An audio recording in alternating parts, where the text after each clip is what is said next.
গত বছর একটা বড় আকারে আমরা অভিযান করেছিলাম, আপনারা আমাদের সময় দিয়েছিলেন, এই জন্য আপনাদেরকে আমার আন্তরিকভাবে ধন্যবাদ।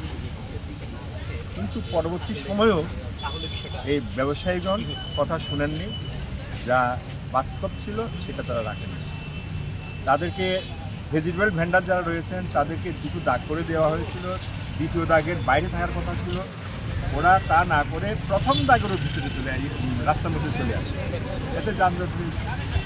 এই কারণে আমাদের অভিযান, আমরা আমাদের আজকের যে আমাদের মাইকিং সেটাও নিশ্চয়ই শুনেছেন, আমরা কাউকে উচ্ছেদের পক্ষে নই।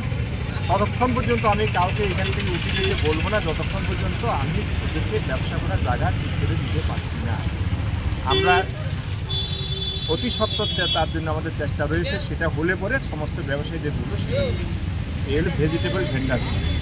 আর যারা স্থায়ী দোকানদার রয়েছেন, স্থায়ী দোকানদাররা কী করছেন, ওনার রুমের ভিতরে যে জিনিসপত্র আছে তার চেয়ে বেশি জিনিসপত্র তারা আমার একদম রাস্তার দিকে বের করে দিয়েছে, যার ফলে অটোমেটিক্যালি যানজট হয়ে যায়।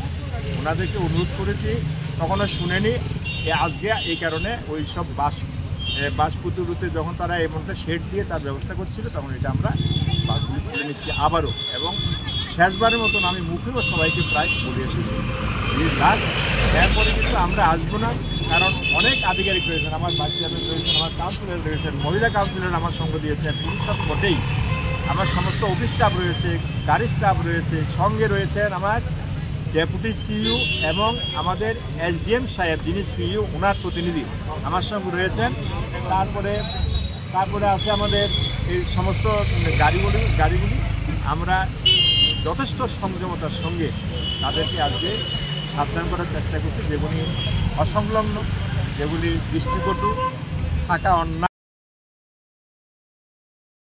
ব্যবসা চালিয়ে যায়, এই জন্য আমি ওনাদের বলেছি আর আমরা আসতে চাইব না।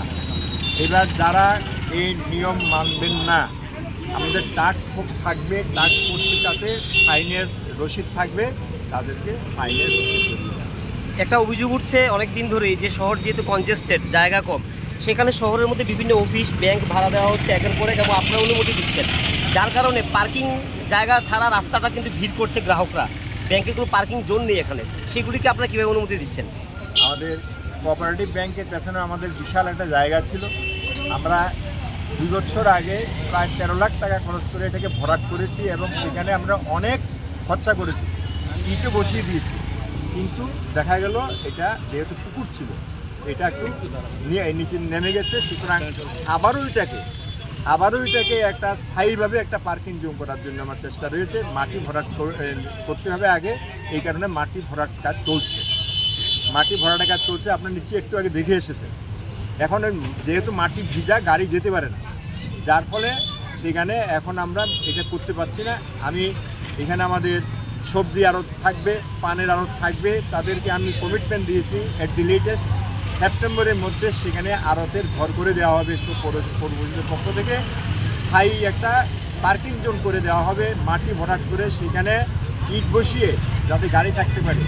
আমি অত্যন্ত ধন্যবাদ জানাবো, আমার একটু সামনে আছে অনেকগুলো গাড়ি যেগুলি 4 হুইলার্স আছে, যেগুলি মাল পরিবাহী গাড়ি, তাদেরকে আমি ডেকেছিলাম, তারা গিয়েছিল, আমাকে সহযোগিতা করেছিল। দুর্ভাগ্যবশত যেহেতু জায়গাটা ড্যাম, সেখানে যখন বৃষ্টি আরম্ভ হয়েছে তাদেরকে আমি নিজে তুলে দিয়েছি, তোমরা এখন সরে যাও, এটা আমি আবার ফাইনালি একটা নির্দিষ্ট স্তরে নিয়ে পৌঁছার পরে তোমাদেরকে আর বলবো।